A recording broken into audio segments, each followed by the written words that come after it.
क्या हाल है दोस्तों, कैसे हो आप सभी लोग? बढ़िया होंगे। तो आज की इस वीडियो में हम देखने जा रहे हैं शुभांकर मिश्रा की वीडियो को, जो एक न्यूज एंकर है। तो इन्होंने महाकुंभ पर एक वीडियो बनाई है, जो कि टाइटल है महाकुंभ स्टैम्पेड महाकुंभ भगदड़ का जिम्मेदार कौन है। तो इस पर ये वीडियो बनाए हैं कि आखिर कैसे भगदड़ हुई और इसका कसूर क्या है और इसके पीछे का हाथ क्या है, क्या रीजन है, कौन करवाया इस भगदड़ को। तो इस पर कुछ आवाज उठाए हमारे शुभांकर मिश्रा। तो वीडियो बहुत ही ज्यादा इमोशनल है, तो आप लोग वीडियो को एंड तक देखना। अगर आप लोग इस चैनल पर नए हैं तो चैनल को सब्सक्राइब कर देना और साथ ही वीडियो को लाइक कर देना। तो चलिए वीडियो को शुरू करते हैं बिना किसी बकवास के। प्रशासनिक सरकारी लापरवाही या फिर हिंदू धर्म में बढ़ता वीवीआईपी कल्चर। यहाँ पर आए स्नानार्थी दो तरह के क्यों हैं? कोई नहीं जाएगा, मत जाने दो। एक वीआईपी क्यों है और एक जनरल क्यों है? या फिर प्रबल आस्था। इनमें से कौन है जो जिम्मेदार है प्रयागराज में हुई उस घटना को लेकर जिसकी तस्वीरों ने कलेजे को चीर कर रख दिया? यार सही में इतने सारे लोग, तो उसमें भगदड़ हुई और सारे लोग जैसे मार तो नहीं गए, लेकिन उसमें कुछ तो हुए, कुछ का नुकसान हुआ, कुछ तो नहीं है।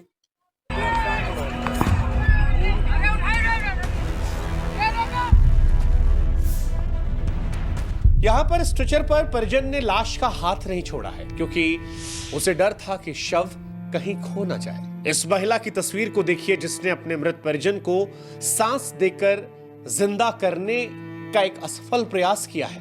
एक आदमी जो अपनी पत्नी को अमृत स्नान करवाने लाया था, अब कांधे पर शव को उठाए टहल रहा है। उस टाइम क्या बीत रही होगी इस इंसान के ऊपर कि हमारे घर का एक परिजन जो हमारे यहाँ नहीं रहा, तो उस पर क्या बीत रही होगी। और इसका ये जो भगदड़ हुआ है, मुझे लगता है कुछ तो इसके पीछे प्रशासन का ही हाथ होगा। अब भाई बताएंगे क्या था इसके पीछे का हाथ। आदमी परिवार के साथ आया था, बच्चा कहां है अब मालूम नहीं। और इन तस्वीरों को देखने के बाद यह एहसास होता है कि कौन कहता है कि बोलने के लिए शब्दों की जरूरत होती है, भाषा की दरकार होती है, व्याकरण के संस्कार की जरूरत होती है। भगदड़ के इन पीड़ितों की आंखों में देख लीजिए, यकीन मानिए दर्द की पृथ्वी आपको पाताल में खींच ले जाएगी।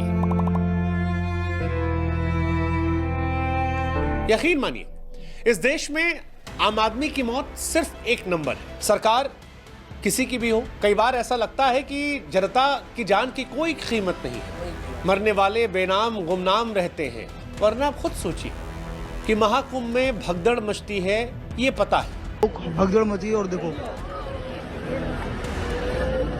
आधे के आधे खत्म, बेहोश है, कुछ खत्म। क्यों मची नहीं पता। भगदड़ में लोग मरे हैं ये पता है, लेकिन क्यों मरे ये नहीं पता।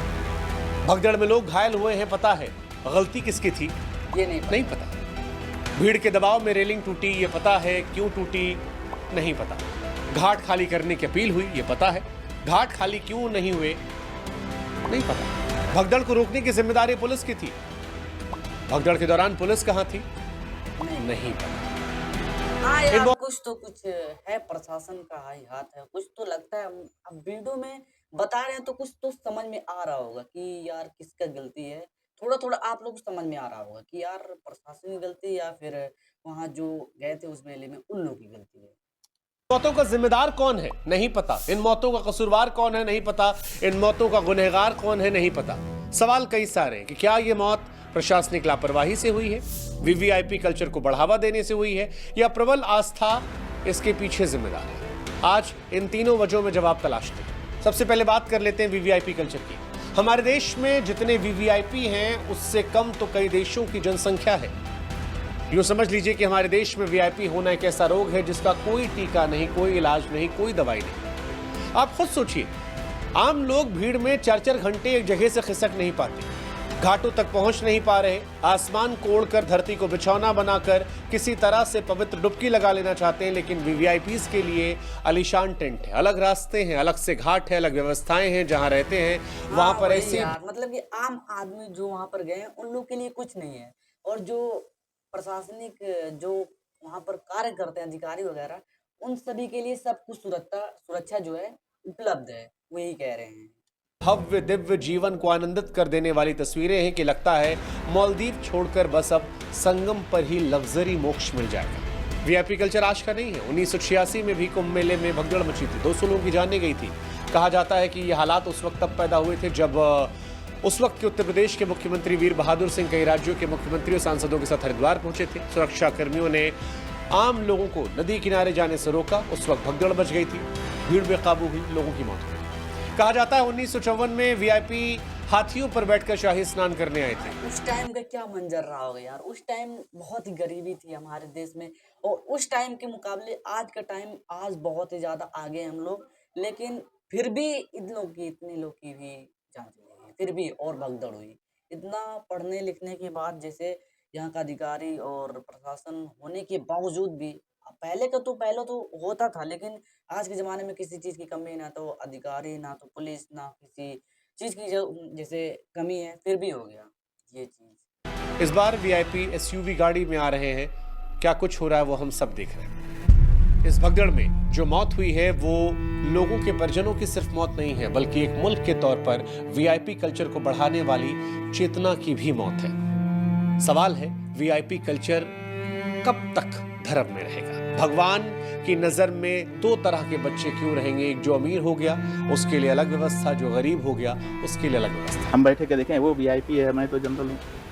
हाँ, वीआईपी तो कुछ लोग हो पाएंगे, 40 करोड़ आ रहे हैं, 39 करोड़ तो वीआईपी नहीं होंगे ना। लेकिन वीआईपी कल्चर से आगे बढ़कर सवाल सरकार पर भी उठेगा। ये अलग बात है कि महाकुंभ भगदड़ पर बोलते हुए उत्तर प्रदेश के मुख्यमंत्री योगी आदित्यनाथ की भावुक करने वाली तस्वीर देखना दुखद है। उन सभी परिजनों के प्रति हमारी पूरी संवेदना है। ये बात भी सच है कि हिंदू धर्म में योगी आदित्यनाथ की आस्था पर कोई सवाल नहीं है। उनकी आस्था किसी से छुपी नहीं है, और ये तस्वीरें उनके हृदय में कितनी तकलीफ दे रही होंगी, इस बात को समझना भी बहुत ज़्यादा मुश्किल नहीं है। लेकिन सिक्के का दूसरा पहलू ये भी है कि 30 से 35 जिंदगियां गई हैं। सवाल सरकार पर भी उठेंगे। सवाल इसलिए भी उठेंगे क्योंकि सभी को मालूम था कि मौनी अमावस्या पर भीड़ होगी, सबको मालूम था कि भीड़ करोड़ों में होगी। इसके बावजूद भीड़ इतनी ज्यादा एक जगह कैसे इकट्ठा हो गई? जिन परिवारों के लोग मारे गए हैं उनके सामने टीवी पर व्यवस्थाओं की तारीफ या आंसुओं की दलील काम नहीं करेगी। ये इसलिए भी क्योंकि महाकुंभ 2025 में उत्तम व्यवस्थाओं, सुगम सुविधाओं को लेकर काफी प्रचार प्रसार हुआ था। 144 वर्ष के बाद महाकुंभ का यह मुहूर्त आ रहा है, और इस महा समागम का साक्षी देश और दुनिया बनना चाहता है। सड़कें, पोस्टर, बैनर, विज्ञापनों से भरी पड़ी हैं। मीडिया लगातार महाकुंभ को दिखा रहा है। यूट्यूबर्स लगातार महाकुंभ दिखा रहे हैं। जो लौट रहे हैं, जो जा रहे हैं, वो वहां से लगातार तस्वीरें साझा कर रहे हैं। ऐसे में जनता आश्वस्त हो जाती है। खास तौर पर सरकार ने जिस तरह से 144 वर्ष वाले प्रचार को बढ़ाया, उसके बाद बड़ी संख्या में लोग संगम स्नान के लिए तत्पर हो गए। पीढ़ियों में एक बार मिलने वाले इस अनुभव को कोई भी छोड़ना नहीं चाहता था, और ये सरकार के प्रचार प्रसार की वजह से हुआ था। जनता सरकार को लेकर आश्वस्त थी कि भले ही आसमान गिर जाएगा, लेकिन सरकार संभाल लेगी। ये आश्वस्तता, ये निश्चिंता का भाव 30 से 35 लोगों के लिए काल बन गया, क्योंकि लड़े तो जीते नाम सरदार का, और कुछ गलत हो तो सवाल भी सरदार का। तीसरी वजह भी प्रमुख है, प्रबल आस्था, लोगों की आस्था। दरअसल महाकुंभ में भगदड़ से पहले का कमिश्नर का वीडियो वायरल हुआ, जो कह रहे थे कि भगदड़ की आशंका है, जो बार बार सचेत कर रहे थे कि जो सोवत है वो खोवत है, वो लोगों को हटने की बात कह रहे थे। सभी श्रद्धालु सुन लें, यहाँ लेटे रहने से कोई फायदा नहीं है। जो सोवत है सो खोवत है। उठिए उठिए, स्नान करिए। लेकिन मौजूदा दौर में लोगों की आस्थाएं इतनी प्रबल हो चुकी हैं कि आप उन्हें बुलाकर ये नहीं कह सकते कि संगम पर मत नहाओ, पर्व पर मत नहाओ, या ब्रह्म मुहूर्त में मत नहाओ। लोग वहीं स्नान करना चाहते हैं जहां गंगा और यमुना का मिलान होता है। सबको मौनी अमावस्या के ब्रह्म मुहूर्त में ही स्नान करना था। उन्हें रोकने के लिए अगर ये कहा जाएगा कि आप ऐसा मत कीजिए, कहीं भी नहा लीजिए, पुण्य समान है, तो लोग नहीं मानेंगे, और ये भी एक बड़ी वजह बन गया। हालांकि लोग भी इसमें पूरी तरह गलत नहीं है, क्योंकि लोग एक विशेष विचार लेकर ही प्रयागराज पहुंचे हैं और उसी के अनुसार वो चलेंगे। आप उनसे लाख कह दीजिए कि मत कीजिए, श्रद्धालु वही करेंगे जिसमें उन्हें इस बात का एहसास कराया गया है कि सर्वाधिक पुण्य मिलेगा। और अगर आप जरूरत से ज्यादा उन्हें पाप पुण्य समझाएंगे तो लोग इसी भावना के साथ हो सकता है घरों में रहकर ही मन चंगा कटौती में गंगा मानकर महाकुंभ का स्नान करने से बच जाएं। वो अपने घरों में रहकर ही ये मान लें कि तीर्थस्थल का सुख वहां भी मिल जाएगा। ऐसे में फिर इन तीर्थस्थलों के महत्व क्या रह जाएगा, ये सवाल भी है। लोगों की अधिक आस्था भी एक बड़ी वजह हो सकती है। हालांकि लोग और सरकार दोनों को यह समझना पड़ेगा कि चाहे सरकार किसी की भी हो, व्यवस्थाएं कितनी भी अच्छी हो, सुविधाएं कितनी 5 स्टार हो, अधिकारी कितने भी मुस्तैद हो, मौका कितना भी शुभ हो, एक सच जो लोगों को और सरकारों को समझना पड़ेगा वो ये है कि भीड़ ऐसी ही होती है और ये कोई नई बात नहीं है। इतिहास कहता है कि 1820 में हरिद्वार में 485 श्रद्धालु मारे गए थे। 1954 में लगभग 800 से 1000 की मौत हुई थी। 1986 में 200 लोगों की कुंभ भगदड़ में मौत हुई थी। 1992 में उज्जैन में 50 लोगों की मौत हुई थी। 2003 में नासिक में 39 लोगों की मौत हुई थी। 2010 में हरिद्वार में कुंभ में 7 लोगों की मौत हुई थी। 2013 में प्रयागराज में 42 की मौत हुई थी और 2025 में 30 की सरकारी पुष्टि हो चुकी है। उस देश में रहते हैं जहां पर धार्मिक आयोजनों में भगदड़ जैसी घटनाएं अक्सर घटित होती हैं और इन घटनाओं में बार बार आम लोगों की सैकड़ों की संख्या में जाने जाते हैं। अफसोस इस बात का है कि घटनाएं समय समय पर दोहराई जाती हैं, इन पर चर्चा होती है, हम और भावुक होते हैं, लेकिन फिर सबक नहीं लेते और ये फिर दोहराई जाते हैं।